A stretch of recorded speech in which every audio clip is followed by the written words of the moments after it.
और आपके साथ मैं हूं शैलेंद्र। बुलेटिन की शुरुआत करेंगे और सबसे पहले बात कानपुर की करेंगे, जहां पर युवक की बीच सड़क पर बेरहमी से पिटाई की गई है। युवक की लात घूंसों से जमकर पिटाई की गई है। युवक से मारपीट का वीडियो वायरल हुआ है। नौबस्ता के खाड़ेपुर इलाके का ये पूरा मामला है। तो कानपुर की हम आपको तस्वीरें दिखाएंगे, जहां पर किस तरह से मारपीट की ये तस्वीरें सामने आई हैं। लात घूंसों से किस तरह से युवक को बेरहमी से पीटा गया है, वो तस्वीरें हम आपको कानपुर से दिखा रहे हैं। कानपुर की ये तस्वीरें हैं, जहां पर युवक की किस तरह से बेरहमी से पिटाई की गई है। पिटाई का ये वीडियो अब वायरल हो रहा है।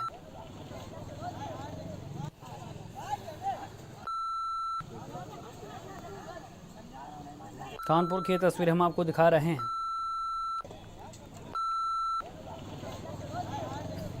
और इसी खबर पर ज्यादा जानकारी के साथ संवाददाता दीपक हमारे साथ जुड़ गए हैं। दीपक, क्या जानकारी मिल पा रही है युवक की बीच सड़क पर बेरहमी से पिटाई? जी बिल्कुल सलन, बताना चाहूंगा आपको, ये नौबस्ता थाना क्षेत्र के खाड़ेपुर इलाके का ये पूरा मामला है, जहां पर लगभग आधा दर्जन दबंग युवक जो है एक युवक को बड़ी बेरहमी से इन्होंने बीच रास्ते पीट दिया। बताया जा रहा है एक मामूली सा विवाद था। ये दबंग हैं, ये शराब के नशे में थे और गाली गलौज कर रहे थे, और इस युवक ने जो है सिर्फ गाली गलौज का विरोध किया था, और उसी विरोध के चलते जो है ये आधा दर्जन युवक जो है उसी युवक पर हावी हो गए और बीच सड़क पे जो है उसको लात घूंसों से, आप देख सकते हैं तस्वीरों में किस तरीके से बेरहमी से पिटाई की जा रही है, और बहुत बुरी तरीके से उस युवक को जो है मारा पीटा है। आपको बताना चाहूंगा मैं, जो वहाँ पे राहगीर थे उनके हस्तक्षेप के बाद में उन दबंगों ने जो है उसको युवक को छोड़ा है, लेकिन उस युवक को जो है वो काफी चोटें आई हैं और उसको पास के ही जो है एक क्लिनिक में उसको इलाज कराया गया और उसके बाद फिर उसे घर भेज दिया गया है। जी दीपक, तमाम जानकारी देने के लिए आपका शुक्रिया। अगली खबर गोरखपुर से है, जहां पर कैदी ने फांसी लगाकर आत्महत्या कर ली है। जेल में पेड़ से फंदा लगाकर जान दी है। गोरखपुर के गोला क्षेत्र का मृतक बताया जा रहा, दहेज हत्या की सजा काट रहा था। गोरखपुर जिला कारागार का ही पूरा मामला है। बड़ी खबर हम आपको बता रहे हैं, जहां पर किस तरह से कैदी ने आत्महत्या की है। गोरखपुर से खबर हम आपको बता रहे हैं। गोरखपुर जिला कारागार का ये पूरा मामला है, जहां पर किस तरह से कैदी ने फांसी लगाकर आत्महत्या की है। ज्यादा जानकारी के साथ संवाददाता विकास हमारे साथ जुड़ गए। विकास, क्या जानकारी मिल पा रही कैदी ने आत्महत्या की है? गोरखपुर जिला जेल का है, जहां पे एक कैदी ने फांसी लगाकर आत्महत्या करी। जेल में जो पेड़ है, पेड़ पे फंदा लगाकर उसने आत्महत्या की है। कैदी का नाम इब्राहिम बताया जा रहा है, जो कि गोरखपुर के गोला क्षेत्र का निवासी है और दहेज की हत्या जो सजा काट रहा था। काफी दिन से लोग बता रहे परेशान भी रहा था, डिप्रेशन में भी था। इसको लेकर आज उसने बड़ा कदम उठाया और जेल में पेड़ पर लटक कर अपनी जान दे दी। जी विकास, तमाम जानकारी देने के लिए आपका शुक्रिया। फर्रुखाबाद से अगली खबर है, जहां पर जमीन के विवाद में युवक पर जानलेवा हमला किया गया है। लाठी डंडों और धारदार हथियार से हमला किया गया है। पीड़ितों ने कई राउंड फायरिंग का आरोप भी लगाया है। धारदार हथियार से युवक के सिर पर हमला किया गया है। गंभीर घायल युवक कानपुर रेफर किया गया है। नवाबगंज क्षेत्र मंझना रोड का पूरा मामला है।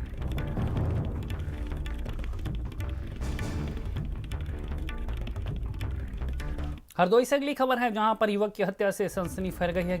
खेत में युवक का शव मिलने से हड़कंप मच गया है। अज्ञात बदमाशों ने युवक की हत्या की है। एसपी समेत फॉरेंसिक टीम भी मौके पर पहुंची है। मंझला के सलेमपुर में हत्या की वारदात सामने आई। तस्वीरें हम आपको हरदोई की दिखा रहे हैं। जो प्रारंभिक जानकारियां मिली हैं उसमें कुछ महत्वपूर्ण लीड पुलिस को मिल गई हैं, और जो परिवारजन है उनकी तहरीर पर मुकदमा पंजीकृत करके अग्रिम वैधानिक कार्रवाई की जा रही है और अभियुक्तों के जो संभावित लोग हैं उनकी गिरफ्तारी के लिए प्रयास किए जा रहे हैं। अगली खबर अलीगढ़ से है, जहां पर थाना अकराबाद क्षेत्र के गांव में एक नाबालिग किशोरी के साथ घर में घुसकर जबरदस्ती दुष्कर्म करने का मामला सामने आया है। पीड़िता के भाई ने गांव के युवक के खिलाफ थाना अकराबाद में रिपोर्ट दर्ज कराई है। एक बच्ची के साथ एक दुष्कर्म की सूचना मिली। मौके पर पुलिस ने पहुंचकर उस बच्ची को मेडिकल के लिए भिजवाया और पॉक्सो एक्ट और धारा 376 में मुकदमा दर्ज कर लिया गया है। और इसमें जो एक अभियुक्त है वो 20 वर्षीय अभियुक्त है, उसकी तलाश जारी है और शीघ्र ही उसकी गिरफ्तारी की जाएगी। और चलिए बात करेंगे उत्तर प्रदेश में उपचुनाव के दंगल की। तो उपचुनाव की 7 सीटों पर वोटिंग समाप्त हो चुकी है। वोटिंग प्रतिशत की बात करें तो वांगरमऊ में 50.59% वोटिंग हुई है। देवरिया में 51.5% वोटिंग हुई है। घाटमपुर में 49.42, बुलंदशहर में 52.10, नौगांवा सादात में 61.5, मरहनी में 56.65, टुंडला उपचुनाव में 54% मतदान हुआ है। यानी 7 सीटों पर ओवरऑल हम तस्वीर की बात करें तो 53.62% तक वोटिंग हुई है। तो चुनाव का रण भले ही संपन्न हो चुका हो, लेकिन आज दिन भर काफी गहमा गहमी देखने को मिली। कई जगहों पर चुनाव का बहिष्कार भी किया गया। उपेक्षा के चलते, वादा पूरा ना होने के चलते लोगों ने बहिष्कार का फैसला लिया। फिरोजाबाद के नगला सिंधी के घर कुआं में, अमरोहा के सफदलपुर सुमाली गांव, उन्नाव के बांगरमऊ में यहां पर चुनाव का बहिष्कार किया गया। बुलंदशहर में भी ऐसी तस्वीर सामने आई। इधर उत्तर प्रदेश में 7 सीटों पर हुए उपचुनाव के दौरान कई जगह लापरवाही की तस्वीर भी सामने आई। 4 तस्वीरें हैं आपके सामने उन्नाव, देवरिया, बुलंदशहर की, जहां पर किस तरह से मतदान केंद्रों पर व्यवस्था को लेकर लोगों में आक्रोश दिखा और यहां पर लापरवाही की तस्वीरें भी सामने आई। इधर यूपी में 7 सीटों पर उपचुनाव को लेकर राजनीतिक पार्टियों की प्रतिक्रियाएं भी सामने आई हैं। सभी पार्टियां जीत को लेकर आश्वस्त नजर आई। विकास योजनाएं और कल्याणकारी योजनाओं के माध्यम से हम प्रत्येक गरीब की ढिली तक पहुंचने का प्रयास किए हैं। उसको देखते हुए हमें विश्वास है कि हमें फिर से जनता का जनादेश मिलेगा और हम जीतेंगे। सरकार पूरी तरह अपनी प्रतिष्ठा बचाने में लगी हुई है, लेकिन निश्चित रूप से उत्तर प्रदेश की जनता ने मन बना लिया है इस सरकार का अहंकार तोड़ने का, घमंड तोड़ने का। लोकतंत्र जीतेगा और ये सरकार हारेगी, ये तय है। 6 समाजवादी पार्टी की सीटें और 1 लोकदल की। जो भी लड़ रहा है हमसे लड़ रहा है और मुझे लगता है इनमें से अधिकांश सीट समाजवादी पार्टी जीतेगी। क्या लग रहा है, फूलपुर जैसी स्थिति महसूस कर रहे हैं आप क्या? उससे बेहतर स्थिति रहेगी क्योंकि लोगों में गुस्सा है। में अनोखी तस्वीरें भी सामने आई। 3 तस्वीरें हम आपको दिखा रहे हैं। उन्नाव में घोड़े से मतदान करने मतदाता पहुंचा। कानपुर में 85 साल के बुजुर्ग ने मतदान किया। तो बुलंदशहर में पीपीई किट पहनकर कोरोना मरीज को मतदान कराया गया।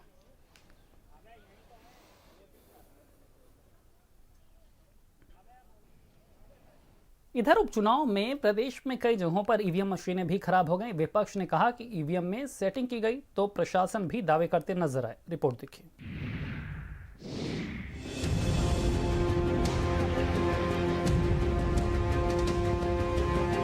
प्रदेश की 7 सीटों पर उपचुनाव शांतिपूर्वक संपन्न हो गया, लेकिन पिछले कई चुनावों की तरह इस बार भी ईवीएम खराब होने की खूब चर्चा रही।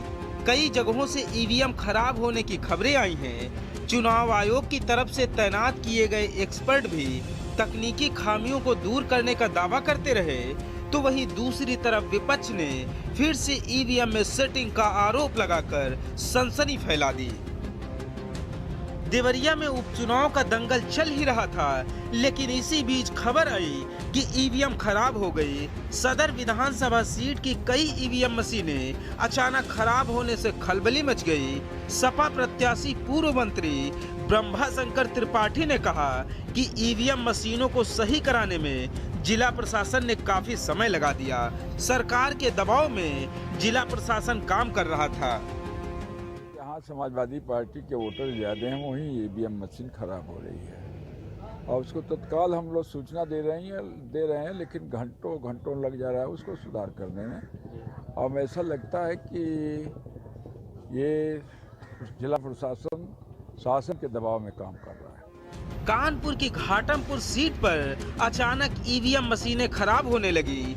डीआईजी प्रतिंदर सिंह ने कहा कि बूथ नंबर 15 और 16 पर ईवीएम मशीनें खराब हुई थी, जिन्हें सही समय पर ठीक करा दिया गया। सुबह 7 बजे से सभी जगह पे पोलिंग स्टार्ट हुई है और शाम को 6 बजे तक ये चलेगी। और इस पोलिंग सेंटर पे 10 बूथ हैं। इसके बगल में जो पोलिंग सेंटर है उस पे भी 8 बूथ हैं। सुरक्षा व्यवस्था 4 हमें सीएपीएफ की कंपनीज मिली है, जो हमने 3 और 3 के ऊपर के जितने बूथ हैं, पोलिंग सेंटर्स हैं, सब पे लगाई गई हैं। और सिविल पुलिस लगभग 4000 प्लस हमारी फोर्स यहाँ पे लगी हुई है और कहीं कोई प्रॉब्लम नहीं है। अभी तक मैंने 10 पोलिंग सेंटर्स देखे हैं और सभी जगह बड़ा पीसफुली इलेक्शन चल रहा है। लगभग ईवीएम 15-16 जगह शुरुआती दौर में खराब होने की बात आई थी, वो ऑलमोस्ट सभी ठीक हो गए, लेकिन अभी 1-2 जगह जहाँ पे सूचना बीच बीच में आ रही है, तो सीडीओ और बाकी जो यहाँ के एसडीएम हैं, जो यहाँ के एआरओ भी हैं, वो लगातार अपने सेक्टर मजिस्ट्रेट से संपर्क में आके जहाँ आवश्यकता पड़ रही है वहाँ ईवीएम चेंज हो रही है। कानपुर के ही पतारा आदर्श बूथ पर भी ईवीएम मशीन खराब हो गई। बड़ी संख्या में मतदाता लाइन में खड़े होकर वोट डालने के लिए अपनी बारी का इंतजार करते रहे। निर्वाचन अधिकारी मीनू राणा ने कहा कि मशीन में तकनीकी खराबी आने से मतदान प्रभावित हुआ है।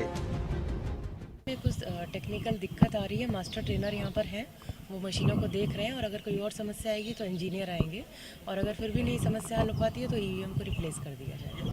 कानपुर के ही बूथ संख्या 160 और 161 में ईवीएम मशीनें अचानक खराब हो गईं।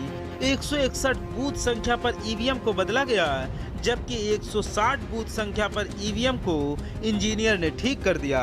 लेकिन ईवीएम में खराबी के कारण करीब 1 घंटे तक लोग वोट ही नहीं डाल पाए। नंबर 160 एंड 161 इंजीनियर के आने के बाद सही हो गई है, अब ऑपरेटिंग सिस्टम में चल रही है। फिर क्या कमी आ गई थी ईवीएम मशीन में? क्या पहले चेक नहीं की गई थी? नहीं, पहले चेक की गई होगी और बीच में टेक्निकल प्रॉब्लम हुई है जिसको सही करा दिया गया है और बूथ नंबर 161 पे ईवीएम बदली गई। कई जगहों पर भले ही ईवीएम में खराबी की शिकायतें आई हो, लेकिन उपचुनाव को लेकर चुनाव आयोग के एडिशनल सीईओ योगेश्वर मिश्रा ने दावा किया कि हर जगह एक्सपर्ट व्यवस्था को देख रहे थे। जहां कहीं भी ईवीएम में तकनीकी खराबी की शिकायत आई, उसे तुरंत सही करा दिया गया। कोविड-19 की गाइडलाइंस हैं, जो प्रोटोकॉल्स हैं, उसका अक्षरशः पालन किया जा रहा है। ये सुनिश्चित किया जा रहा है कि वोटर हमारा आए मास्क के साथ रहेगा। वो मास्क अगर वो नहीं लगा करके आया है तो उसे सेंटर पे ही हमारे पास पर्याप्त मात्रा में हमने मास्क रखे हुए हैं, उनको ही मास्क उपलब्ध कराते हैं, उनकी थर्मल स्कैनिंग कर रहे हैं, उनको हैंड सैनिटाइज करा रहे हैं और पूरा विश्वास है कि हम शांतिपूर्वक, निष्पक्ष और सुरक्षित मतदान। कहीं पर ईवीएम में छेड़छाड़ के आरोप लगे तो कहीं पर सीधे सीधे विपक्ष ने सरकार पर चुनाव को प्रभावित करने का सनसनीखेज आरोप लगा दिया। अमरोहा के नौगावा सादात विधानसभा क्षेत्र में वोटिंग चल ही रही थी, लेकिन तभी अचानक सपा प्रत्याशी जावेद आब्दी ने वोटरों पर लाठीचार्ज करने का आरोप लगा दिया। जावेद आब्दी ने कहा कि किसी के इशारे पर सपा कार्यकर्ताओं को परेशान किया गया, थाने में कार्यकर्ताओं से मारपीट की गई। हमारे हर बूथ पर यहाँ का एसएचओ नौगावा सादात का बुजुर्गों पर लाठीचार्ज करके गया है। बिल्कुल सर। मैं आपके इस माध्यम से शिकायत करना चाहता हूँ निर्वाचन आयोग को कि ऐसी बेहूदीपन की जितनी निंदा की जाए, ये लोकतंत्र का कत्ल करना चाहते हैं। फिलहाल प्रशासन ने पुख्ता तैयारी के दावे किए तो वहीं विपक्ष ने पक्षपात के आरोप लगाए, लेकिन अब जनता ने सबकी किस्मत को ईवीएम में कैद कर दिया है। अब 10 नवंबर को ही पता चलेगा कि जनता किसे अपना विधायक चुनकर प्रदेश की विधानसभा में भेजती है। विपक्ष के आरोप और प्रशासन के दावे के बीच मतदान सकुशल संपन्न हुआ। ईवीएम खराब तो हुई, लेकिन उसे ठीक करने के दावे भी किए गए। अब सबको इंतजार है तो उस 10 तारीख का, जब सभी प्रत्याशियों का पिटारा किस्मत का खुलेगा। कैमरा पर्सन जितेंद्र वर्मा के साथ संजय सिंह चौहान, भारत समाचार, लखनऊ। लखनऊ से अगली खबर है, जहां पर आज दलित की निर्मम हत्या से सनसनी फैल गई। दरअसल लखनऊ में दलित प्रॉपर्टी डीलर की हत्या कर दी गई। दलित पर पहले कार चढ़ाई गई, उसके बाद आपको बता दें मॉर्निंग वॉक पर निकले प्रॉपर्टी डीलर की गोली मारकर हत्या कर दी गई। मौके से भागते समय आरोपी गुंडों की कार भी पलट गई।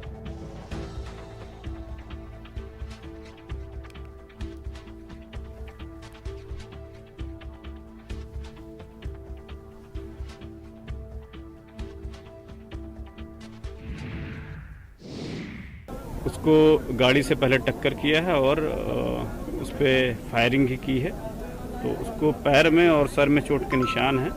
बॉडी का पंचनामा करके पोस्टमार्टम की कार्रवाई की जा रही है। परिजन जो भी तहरीर देंगे उसके खिलाफ मुकदमा लिखा जाएगा और जो भी एक्यूज्ड है, जो भी कल्प्रिट है, उसकी अरेस्टिंग हम लोग शीघ्र करके इस पूरी घटना का अनावरण करेंगे। फायरिंग हुई है और गाड़ी से एक्सीडेंट करने का भी इसमें एलिगेशन है। प्रॉपर्टी डीलिंग का काम करते थे, इसमें दोनों लोग पहले से ही जान पहचान के हैं। इधर कुशीनगर के रामकोला थाना क्षेत्र में महिला का अपहरण करके उसके साथ रेप का मामला सामने आया है। महिला के चिल्लाने पर ब्राह्मण बाइक सवार लोगों को पकड़ लिया। बताया जा रहा कि महिला मानसिक रूप से अबे मुंह बंद कर ले रहा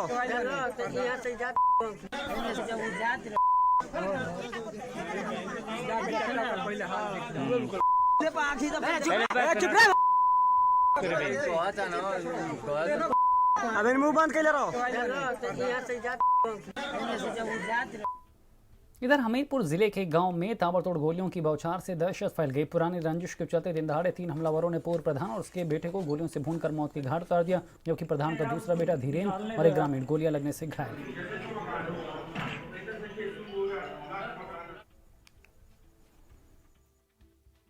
पृथ्वीराज और जितेंद्र की डेथ हो गई है। धीरेन का इलाज चल रहा है, उन्हें झांसी रेफर किया गया है। अभी कोई आरोपी पुलिस की गिरफ्त में नहीं है, सब फरार हैं। इसमें तलाश की जा रही है इनकी। ये दोनों पहले साथी ही थे, अब आज कोई बात हुई, घटना इसीलिए हुई। इधर नोएडा में एक सिरफिरे प्रेमी ने अपनी प्रेमिका के भाई का कत्ल कर दिया। भाई ने बहन को प्रेमी से मिलने पर पाबंदी लगाई तो प्रेमी ने हत्या कर दी। रिपोर्ट देखिए।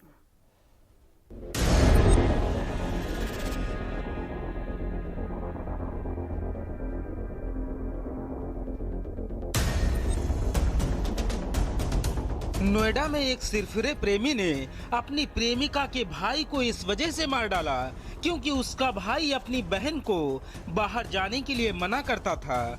जब भाई ने अपनी बहन को प्रेमी से मिलने पर पाबंदी लगा दी तो सिरफिरे प्रेमी ने प्रेमिका के भाई की रेकी करके अपने दोस्तों के साथ मिलकर उसकी हत्या कर दी। तो पोस्टमार्टम के दौरान ये पाया गया कि उसको एक गनशॉट इंजरी थी और बुलेट अंदर बॉडी में फंसी हुई मिली। उस घटनाक्रम के बाद हम लोगों ने जब इस घटना के अनावरण के लिए काम करना शुरू किया तो उसमें कुछ महत्वपूर्ण क्लूज हमको सीसीटीवी के माध्यम से और हमारी सर्विलांस टीम के माध्यम से मिलना शुरू हुए। 3 लड़के इस पूरे घटनाक्रम में गिरफ्तार किए गए।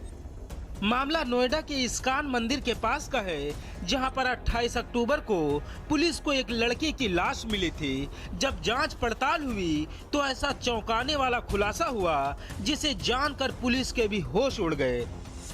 निजामुल नाम का सिरफिरा प्रेमी कमल शर्मा की बहन से प्यार करता था।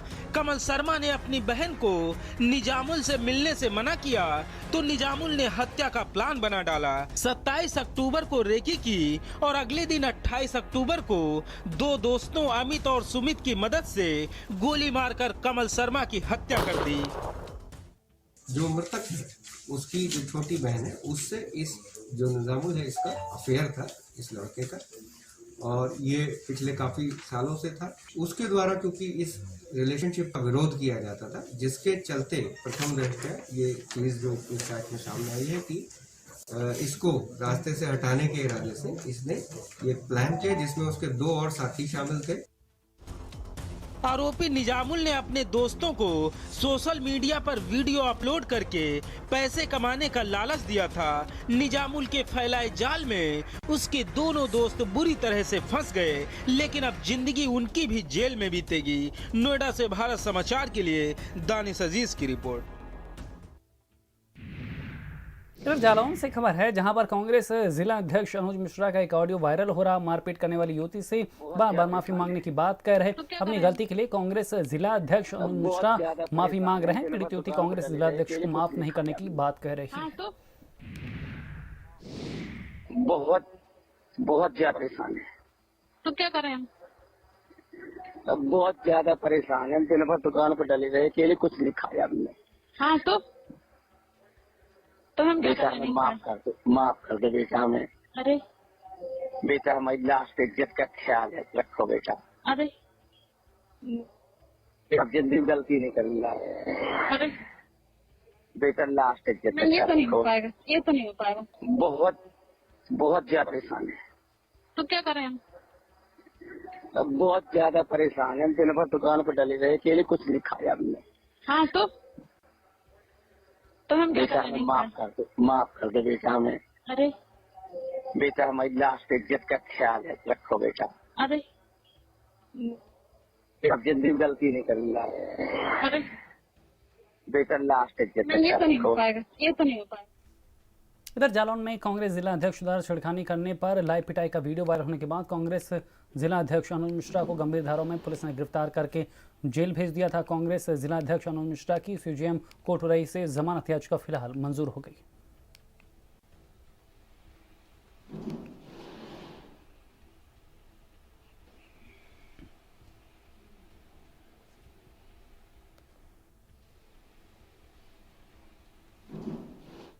इधर मेरठ के थाना फलौदा क्षेत्र में बाइक सवार हमलावर कोचिंग सेंटर संचालक सोनू की गोली मारकर फरार हो गया। हत्या की वारदात से इलाके में सनसनी फैल गई, जिसके बाद घटना से आक्रोशित लोगों ने सड़क पर जाम लगा दिया।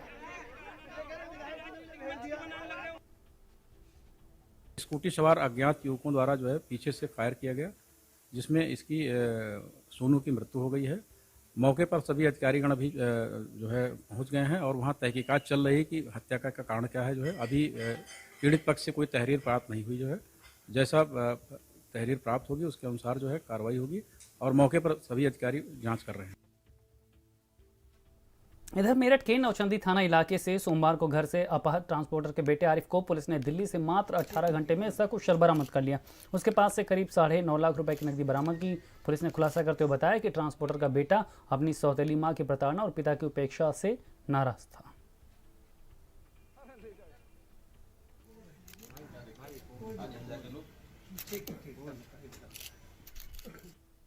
बेटे की हमारी कुछ बेटे नहीं, कुछ उसके अम्मी के और उसके बीच में कुछ ऐसा था तो वो घर से चला गया था, इस वजह से। बाकी यह है पुलिस प्रशासन की मदद से और सबकी मदद से वो क्या नाम जो काफ़ी अच्छा इन्होंने काम किया, तो आज जो है हमारे सामने वो आपने भी देखा। पुलिस के खुलासे से संतुष्ट हो? हाँ, पूरी तरह पुलिस के खुलासे संतुष्ट है और काफ़ी अच्छा काम किया है। बच्चे को कुछ समय पूर्व बरामद किया गया है और बच्चे के पास से करीब 9.5 लाख रुपए के आसपास लगभग रुपए भी बरामद हुए हैं।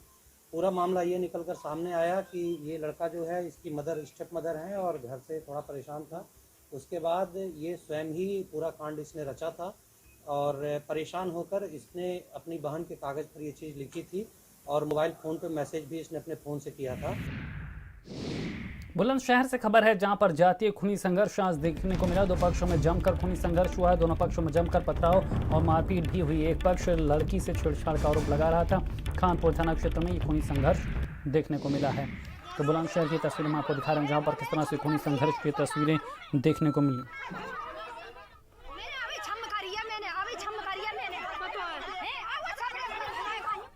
इधर अलीगढ़ के इगलास थाना इलाके के कारसवेरोड गांव में खेती मेड़ को लेकर दो पक्षों के बीच जमकर मारपीट हो गई। मेड़ को लेकर दोनों पक्षों में लाठी डंडे भी चले।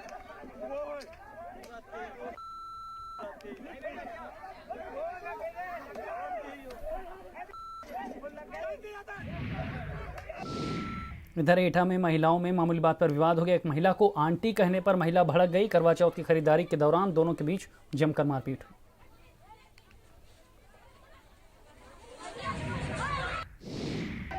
आगरा में भी क्रूरता की हद देखने को मिली। पैसे के लेन देन में युवक को पीटा गया। जानवरों की तरह युवक को लाठी डंडों से पीटा गया। निजी अस्पताल में युवक को भर्ती कराया गया है। थाना कमला नगर के बल्केश्वर का मामला। इधर मुरादाबाद के नागफनी क्षेत्र के अहमद हॉस्पिटल में मारपीट का वीडियो तेजी से वायरल हो रहा है। बेहतर इलाज न मिलने से नाराज मरीजों के परिजनों ने हॉस्पिटल के स्टाफ से मारपीट की।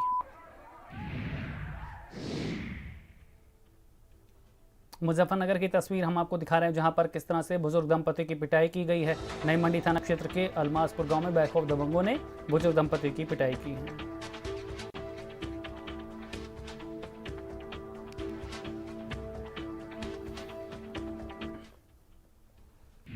अगली तस्वीर भी मुजफ्फरनगर से ही है, जहां पर नई मंडी थाना क्षेत्र के गांधी कॉलोनी में सड़क पर कॉलेज छात्र छात्राओं ने हंगामा किया। छात्रों में कहा सुनी के बाद लड़कियों और लड़कों के बीच मारपीट हुई। पापा छोड़ दो आप।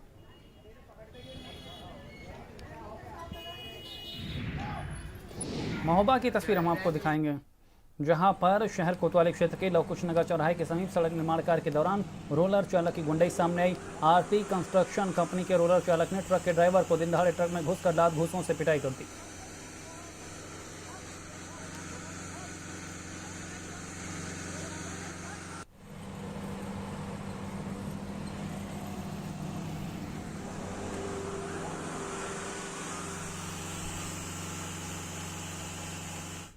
इधर लखनऊ में ऊर्जा मंत्री श्रीकांत शर्मा ने बिजली घरों का निरीक्षण किया। मंत्री श्रीकांत शर्मा ने जानकीपुरम 6 व अहिबरनपुर उपकेंद्र का दौरा किया। मंत्री ने मोहल्लों में साइकिल चलाकर लोगों से फीडबैक भी लिया।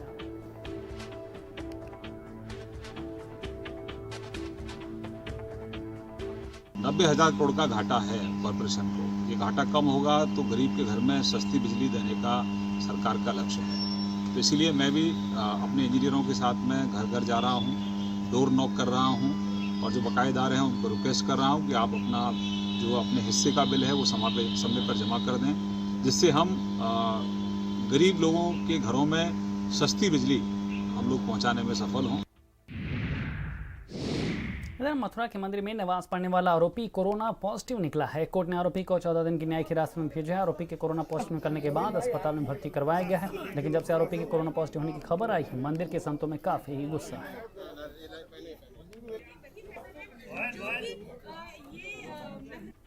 उन्होंने केवल हिंदुओं की भावनाओं को ठेस पहुंचाया है। एक समुदाय के लोगों को मतलब अपने कर्मों से उन्हें प्रताड़ित किया है। उनके खिलाफ सख्त से सख्त कानूनी कार्रवाई किया जाना चाहिए। तो साधु संतों में भारी आक्रोश उमड़ सकता है और वो रोड पर दिखेगा हम सबको। उससे पहले हमें इनको कठोर सजा देनी चाहिए। आदरणीय मुख्यमंत्री जी ने इसका संज्ञान लिया, उसमें सख्त कार्रवाई के निर्देश दिए गए। एक फैजल खान नाम का मुलजिम कल गिरफ्तार कर लिया गया है। सर, जो मुकदमा लिखा गया था उसमें कुछ धाराओं में इजाफा हुआ है, धाराओं में भी इसका कारण हुआ है। नहीं, कुछ धाराओं में इजाफा हुआ है। 419, 420, 420, अभी किस अस्पताल में भर्ती कराया जाएगा? अभी माननीय न्यायालय के आदेश के अनुसार अग्रिम कार्रवाई। इधर आगरा और मथुरा में हिंदूवादी संगठन के कार्यकर्ताओं ने ईदगाह में हनुमान चालीसा पढ़ी। पुलिस ने मथुरा में 4 लोगों को हिरासत में लिया है। 2 तस्वीरें हम आपको दिखा रहे हैं। मस्जिद में चालीसा पढ़ी गई, उसके बाद यहां पर 4 लोगों को अरेस्ट भी किया गया है।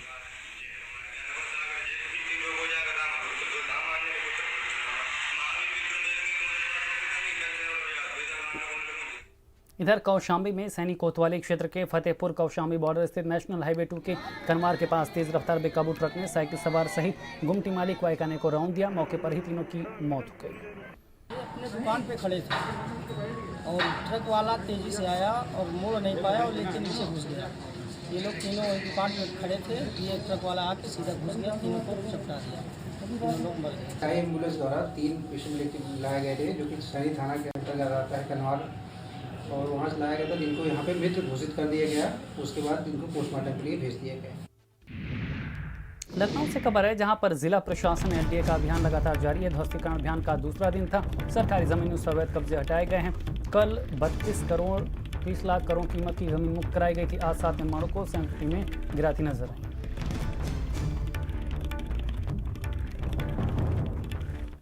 इधर अयोध्या के रेलवे स्टेशनों का कायाकल्प होने वाला है, जिसको लेकर रेलवे प्रशासन ने तैयारियां शुरू कर दी। इसकी शुरुआत डीआरएम संजय त्रिपाठी अयोध्या पहुंचे और सांसद लल्लू सिंह और अधिकारियों के साथ मंथन किया।